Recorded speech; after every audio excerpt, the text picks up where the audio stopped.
নমস্কার বন্ধুরা, অর্পিতা সাহা চ্যানেলে আপনাদের সকলকে স্বাগত। আজ আমি চিংড়ি মাছ দিয়ে কুমড়োর ঝোল বানাবো। এখানে চিংড়ি মাছ ভালো করে ধুয়ে নিয়েছি, আর কুমড়ো চিংড়ি মাছ ভালো করে ধুয়ে রেখেছি।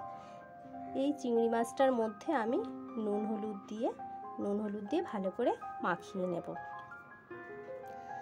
আমি চিংড়ি মাছে নুন হলুদ মাখাচ্ছি। আমার চিংড়ি মাছটায় নুন হলুদ মাখানো হয়ে গেল।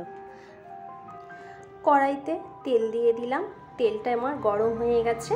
আমি এবার চিংড়ি মাছগুলো দিয়ে দিলাম। আমি চিংড়ি মাছ দিচ্ছি। চিংড়ি মাছটা আমার দেয়া হয়ে গেছে। এবার আমি চিংড়ি মাছটা ভেজে নেব।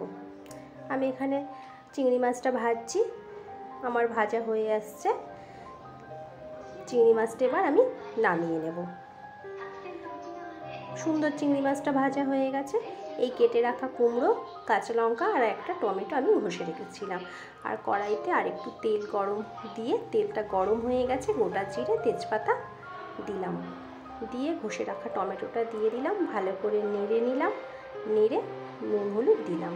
টমেটোর কাঁচা গন্ধটা দেখতে চলে যাবে। এবার ভালো করে আমি নাড়ছি। আমার টমেটোটা কষানো হয়ে গেছে, তেলটা ছেড়ে এসছে।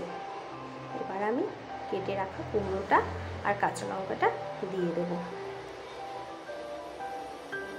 কুমড়ো আমার সমস্ত দেয়া হয়ে গেল।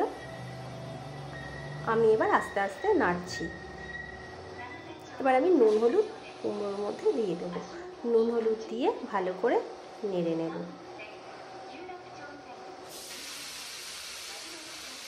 কুমড়োটা এখানে ভাজা ভাজা হবে। আমি ঢাকা দিয়ে রাখলাম। আমার কুমড়োটা এখানে অনেকটা ভাজা হয়ে গেছে।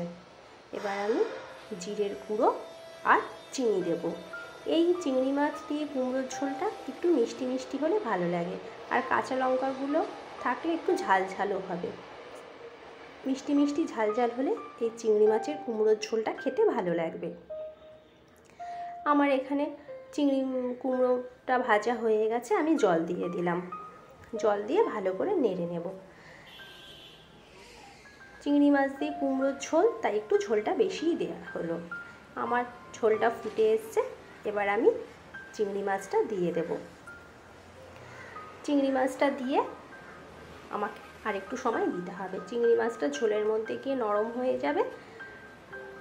এবার আমার কুমড়োর ঝোলটা এখানে হয়ে গেছে।